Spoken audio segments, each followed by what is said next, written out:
எனக்கு weekly once பழைய சோறு சாப்பிட பிடிக்கும். சரிங்களா? இப்போ பழைய சோறுன்னு கேட்க வந்தாலே பட்டிக்காடு அப்படின்ற மாதிரி ரியாக்ட் பண்ணுறாங்க. செயினை மட்டும் கொஞ்சம் வெளியில் எடுத்து போடுங்களேன் சொல்கிறேன். கிராமத்தில் இந்த மாதிரி ஒரு செயினை 2 போட்டு இப்படி எல்லாம் போட்டு நின்னா அவன் பேர் மைனர்.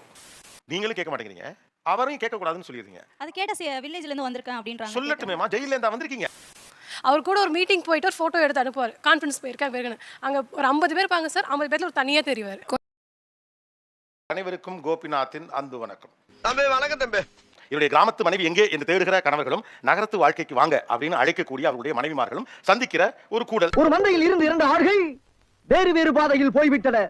இரண்டும் சந்தித்த போது பேச முடியவில்லையே. மனைவி நினைச்சு ஒரு கிராமத்து பாடல் பாடனா என்ன பாடுவீங்க? யாருக்கா பாட வருமா?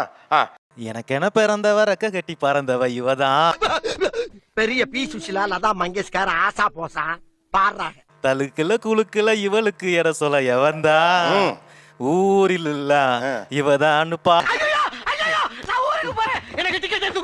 என்னவென்று சொல்வதம்மா வஞ்சியவள் பேரழகை சொல்ல மொழி இல்லையம்மா. கடல்லே இல்லையா சோறு கொண்டு போற புள்ள அந்த சும்மாட எதுக்கு சும்மாடு சோறு அத நீ சாப்பிடல கொஞ்சம் ஊட்டி வீடு எனக்கு. அது நம்மளுக்கு ஒத்து வராதுங்க. என்ன நினைச்சு கிராமத்து பொண்ணை கல்யாணம் பண்ணீங்க? ஆனா அது இதெல்லாம் நடக்கல. என்ன வந்து அத்தான்னு கூப்பிட நினைச்சேன், மாமான்னு கூப்பிட நினைச்சேன். கடைசி வரைக்கும் நடக்கவே இல்லை. தம்பி விடுப்பா, இதெல்லாம் அப்படிலாம் விட்டுற முடியாது மேடம், அப்படிலாம் விட்டுற முடியாது. ஏன் மாமான்னு கூப்பிடுறது அத்தான்னு கூப்பிடுறதுல? அது கொஞ்சம் சொந்தம் இல்லை, கொஞ்சம் அசல் தான் அவரு. ஏங்க கல்யாணம் ஆயிடுச்சுங்க. ஐயோ மகனே, அதை பத்தி யோசிக்கவே இல்லையே. எத்தனை வருஷமா கேட்டுட்டு இருக்கீங்க? கிட்டத்தட்ட ஒரு 20 வருஷமா கேட்டுட்டு இருக்கேன். என்ன இப்ப கூப்பிடுங்க, என்னப்பா அத்தான் அத்தான். நான் உங்களை காதலிக்கிறேன்னு சொல்ல நல்லா இருக்கு. ஏய் ஏய், என்ன சொல்ல சொன்னா என்ன சொல்லிட்டு இருக்க? மாமா அத்தான்லாம் கூப்பிடணும் ஆசைப்படல, வாங்க போங்கன்னு கூப்பிட்டா எனக்கு சந்தோஷம் தான். வாய்ப்பில்லை ராஜா. இது வரைக்கும் அட்லீஸ்ட் ஒரு 8, 9 எந்திரிக்கலாம். ஆனா இதனால வரைக்கும் அவ எந்திரிச்சதே இல்ல. ஒவ்வொரு நாள் நானே சமைச்சிட்டு தான் எழுப்புற மாதிரி எல்லாம் ஆயிரும். அறிவிகட்ட நாதன் அவனுக்கு பெரிய கலெக்டர் மாதிரி போன்ல உத்தரவு போடுவாங்க. அதை கேட்டு வந்து சொல்றியா? மாமியார் என்ன எழுப்ப மாட்டாங்க. பிரேக்ஃபாஸ்ட் அவங்க செஞ்சிருவாங்க, நான் சாப்பிட மட்டும் தான் வருவேன். எனக்கு அதனால இப்போ நாங்கள் தனியாக இருக்கனால எனக்கு அதே சேம் ப்ராக்டிஸ். அவன் சொன்னது மாதிரி ஆயிடுச்சுல. அப்படின்னு அந்த மகானை நம்ம சந்திக்கணுமே பங்கு. இன்னொரு விஷயம், சாரி கட்டுவா அப்படின்னு ரொம்ப ஆசைப்பட்டேன்னா அவ இது நாள் வரைக்கும் சாரி கட்டுற அன்னைக்கு எனக்கு சண்டை வந்துடும். சாரி கட்டெல்லாம் தெரியாது சார். இப்ப நீ என்ன பண்ண போற? இப்ப முத பார்த்தது வந்து ஒரு ஊர் திருவிழாவில் தாவணி போட்டு மல்லிகைப்பூ வச்சு பார்த்தேன் சார். அப்போதான் எனக்கு பிடிச்சிச்சு. யார் இதுங்க? உங்க அப்பா நான் தாளுமா?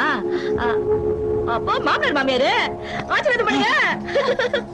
கல்யாணத்துக்கு அப்புறம் அதை கண்டிப்பாக ஃபாலோ பண்ணுவாங்கன்னு நினைச்சேன். 10 வருஷம் ஆச்சு சார் கல்யாணம் முடிச்சு. இன்ன வரைக்கும் மல்லிகைப்பூ வச்சு நான் பார்த்ததில்ல. ஏம்மா இதெல்லாம் ஒரு பொண்ணாம்மா? என்னம்மா இப்படி இருக்கீங்களம்மா? எனக்கு வீக்லி ஒன்ஸ் பழைய சோறு சாப்பிட பிடிக்கும். சரிங்களா? இப்போ பழைய சோறுன்னு கேட்க வந்தாலே பட்டிக்காடு அப்படின்ற மாதிரி ரியாக்ட் பண்ணுறாங்க. இதுக்கேப்பா நீ இத்தனை தடவை திரும்புற? அதுக்கு அந்த சாமியாரே தேவலை போட்டுருக்க. அவங்க ஒர்க் பண்ற என்னமோ ஐடி ஃபீல்டு சார். அவங்க தான் ஐடி ஃபீல்டுக்கு ஏற்ற மாதிரி மைண்ட் செட்டில் இல்லை. அட்லீஸ்ட் நானாவது அப்படி இருக்கலான்ற ஒரு பிளான் சார். அப்படி போனா தான் நரிமுத்துன்ற கேரக்டர் வாழ முடியும். கம்பேரிசன் வந்து நாலேஜில் தான் சார் இருக்கணும். ட்ரெஸ் கோடுலையும் சாப்பிட்ற உணவு முறையிலையா சார் இருக்குது ஐடிக்கு? உண்மை. லைக் ஒரு வீட்டில் ஒரு அருவாமனை இருக்குன்னா அருவாமனை யூஸ் பண்ணக்கூடாது, கத்தி தான் யூஸ் பண்ணணும். அதே மாதிரி எங்கேயுமே கயிறு கட்டக்கூடாது. எல்லாமே ஒரு துண்டு எமர்ஜென்சிக்கு வேணா கூட ஒரு கபடுக்குள்ள போய் தான் எடுக்கிற மாதிரி இருக்கும். எப்படி சிக்கிரிக்கம் பாத்தியாப்பா? ஃபுட்டுமே வந்துட்டு இப்போ இட்லி தோசை அந்த மாதிரி இல்லாமல் சப்பாத்தி ஓட்ஸ் அந்த மாதிரி தான் எங்கள் வீட்டில் மேக்ஸிமம் இருக்கும். இப்போ என்ன பண்ண சொல்ற? ஒண்ணும் பண்ண முடியாது. சாகர வரைக்கும் இதே கதிதான். அவங்க வீடு தான் கிராமம் மாதிரி இருக்குல்ல. அப்புறம் சிட்டியில் இருக்கப்போ சிட்டி வீடு மாதிரி தானே இருக்கணும். அருவாமனைலாம் ஏன் வேண்டாம்? எனக்கு தெரியாது சார் அது. இவன் வேண்டாம்னு எதுக்கு? இவன் நம்ம வீட்டுக்கு வேண்டவே வேண்டாம். அதாவது இப்போ நம்ம ஊர் பக்கம்லாம் வந்து ஒரு கல்யாணம் ஃபங்க்ஷன் அப்படின்னா முதல் நேரம் போயிடுவோம், இல்லை முதல் நாளே காலையிலே போயிடுவோம், போய் இருந்து அவங்க கூட இருந்து கலந்து அதானே உலக வழக்கம். ஆனால் என்ன அப்படின்னா அந்த விஐபி மாதிரி போகிறது. காலையில் 8 மணிக்கு முகூர்த்தம் அப்படின்னா நம்ம எதுக்கு பிரேக்ஃபாஸ்ட் இங்கே சாப்பிட்டு போயிடுவோம் அப்படின்னு கரெக்டாக அது 7:55க்கு உள்ளே போகிறது. ரொம்ப ஸ்ட்ரிக்டான கம்பெனியா இருக்குமோ? ட்ரெடிஷ்னலாக போனோம், கொஞ்சம் சாரீலாம் கட்டிட்டு ரொம்ப ஒர்க் பண்ண முடியாது. ஸோ அது ஒரு கம்ஃபர்டபுளாக இருக்காது அப்படின்னு. ஏன்டி தலையை நிமித்தி வச்சுக்கிட்டே இருக்க? நெக்லஸ் வலிக்குதுடி. புதுசா போட்டு அப்படித்தான் இருக்கும். எல்லாரும் பார்க்குறாங்க, என்னைக்காவது கொஞ்சம் வெக்கப்படு. அதாவது அது அந்த அந்த மிங்கிலிங் வேணும். போய் ஏன்னா சொந்த பந்தங்களோட பழகிறதுக்கான வருஷத்துக்கு ஒரு தடவை நடக்குது, 2 தடவை நடக்குது. அப்போ தான் உட்காந்து பேசுவோம். என்ன இவ்வளவு விஷயத்தை சொல்றீங்களே, யாருன்னு நீங்க? இப்போ பிள்ளைகளுக்கு இதெல்லாம் வேண்டாமா? ஒரு நாள் லீவ் போடணும், எல்லா கசின்ஸையும் அவங்க சேர்ந்து இருந்து புழங்கி பழகி அதையும் சேர்த்து தானே லைஃப். ஐயா அதுக்கு என்னப்பா பண்ண சொல்ற? லைஃப் வந்து காரைக்குடி பக்கம் சார். அவங்க நல்லா ஸ்பைசியாக நல்லா சமைப்பாங்கன்னு எதிர்பார்த்தேன். நான்வெஜ்லாம் நல்லா சமைப்பாங்கன்னு எதிர்பார்த்தேன். பட் அந்த மாதிரி இல்லை சார். பெரிய கம்ப்ளைண்ட் பண்றாளுங்க. அவனோட பெரிய அதிகாரி நான் தான். அவனை சொல்லி எந்த பிரச்சனையும் இல்லை, பேசாம உட்காரு. அப்பா வந்து இன்டர்நேஷனல் செஃப். அப்பா இன்டர்நேஷனல் செஃபா? நீ ஏன்டா பதற? நானே பதறல, நீ ஏன் பதற? இருக்காப்பா. Is working in Malaysia. அந்த இன்ட்ரெஸ்ட் இருக்கு. இப்பதான் கொஞ்சம் கொஞ்சமா பன்னீர் பட்டர் மசாலா, நண்டு கிரேவி அதெல்லாம் செஞ்சுட்டு இருக்கேன் சார். பன்னீர் பட்டர் மசாலாக்கும் செட்டிநாடுக்கு என்ன சம்மந்தம் இருக்குன்னு எனக்கு தெரியலையே. ஏன் ரெண்டு மூணு தான் சாப்பிட மாட்டியா? ஹோட்டலுக்காரே சொல்றாருல, புது காம்பினேஷன் நல்லா இருக்கும். எப்படிலாம் இருக்காங்க எல்லாரும், நம்ம வீட்டுக்காரர் மட்டும் ஏன் இப்படி இருக்காரு, இப்படி எல்லாம் மத்தவங்க இருக்காங்க அப்படின்னு உங்களுக்கு எதையெல்லாம் பார்த்து அங்கலாய்ப்பாக இருக்கிறது? கேக்குறல சொல்லு. இவர் அப்படியே முறுக்கு மிஸ் வச்சுக்கிட்டது 2 செயின் போட்டு போவா சார் ஆஃபீஸ் கூட. ஆ. அதெல்லாம் கொஞ்சம் பார்க்கும்போது இதாக இருக்கும். என்னடா இவ்வளவு நகை இவ்வளவு பணம் வச்சிருக்க? நீங்க கிராமத்துல ஒரு சாமானியன் போல உங்களுக்கு பிரசன்ட் பண்ணல, அது எளிமை. இங்கேயே ஒரு பண்ணையாரா தான் நீங்க உங்களை பிரசன்ட் பண்றீங்க. அது உங்க இன்ஃபீரியாரிட்டி காம்ப்ளெக்ஸ் மாதிரி இருக்கு எனக்கு. அதுதான் சார் உண்மையும் கூட. எப்படி இருக்கு? அப்புறம் ஏன்டா இப்படி எல்லாம் பண்ற? செயினை மட்டும் கொஞ்சம் வெளியில எடுத்து போடுங்களேன் சொல்றேன். கிராமத்துல இந்த மாதிரி ஒரு செயினை 2 போட்டு இப்படி எல்லாம் போட்டு நின்னா அவன் பேர் மைனர். ஓப்பன் பண்ண சொல்லிட்டு குசும்ப பத்தி அவனுக்கு இவன் நம்மள டைம் பாஸுக்குன்னே வச்சிருக்கானோ.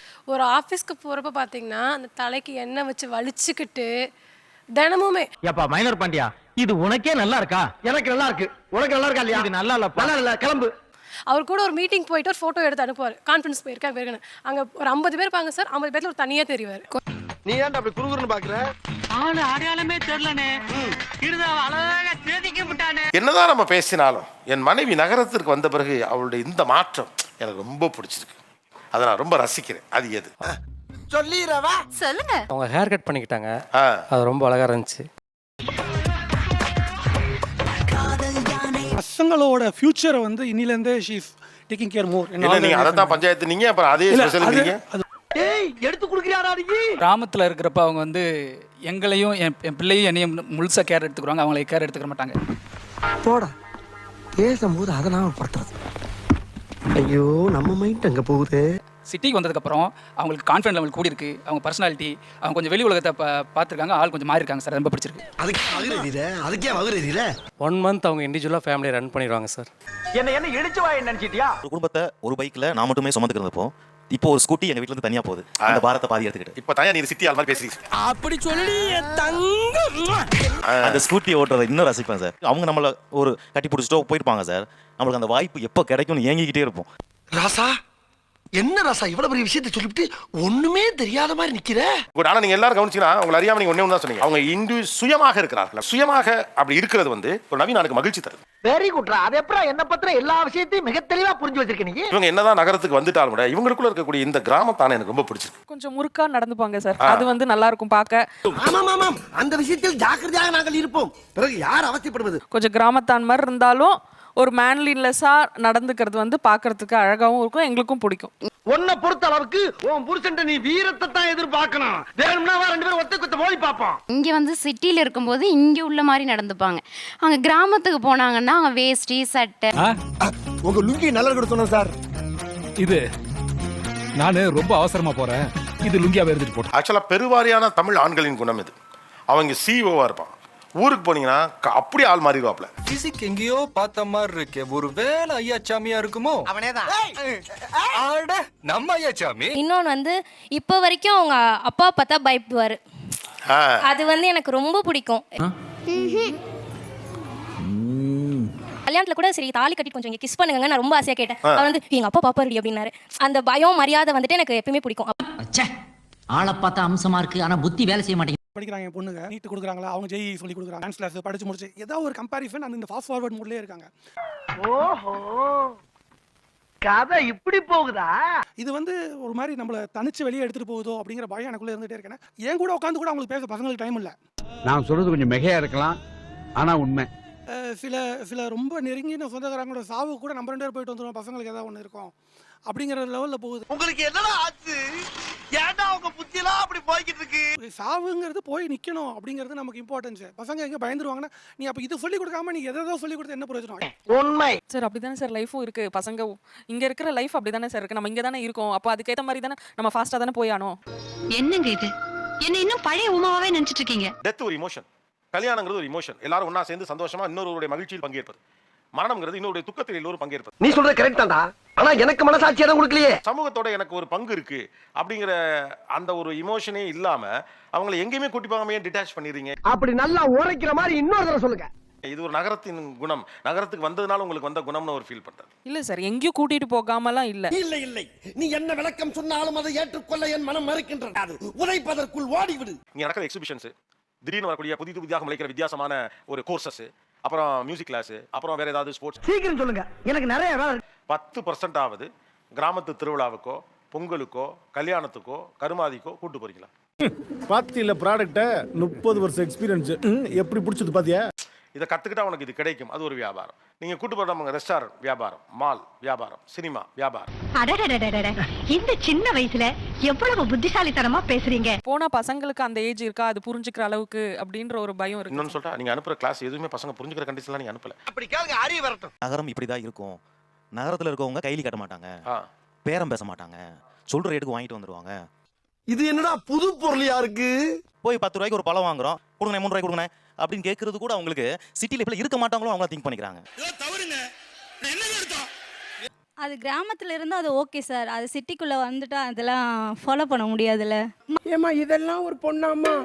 அவங்களுக்கு என்னன்னா நம்ம ஹஸ்பண்ட் வந்து கிராமத்து ஐ மீன் வில்லேஜ்ல இருந்து வந்திருக்காங்கன்றது பக்கத்துல இருக்கவங்களுக்கு தெரிஞ்சிருமா? அது என்ன ஒரு ஹில்ட்டி ஃபீல்னு தெரியல.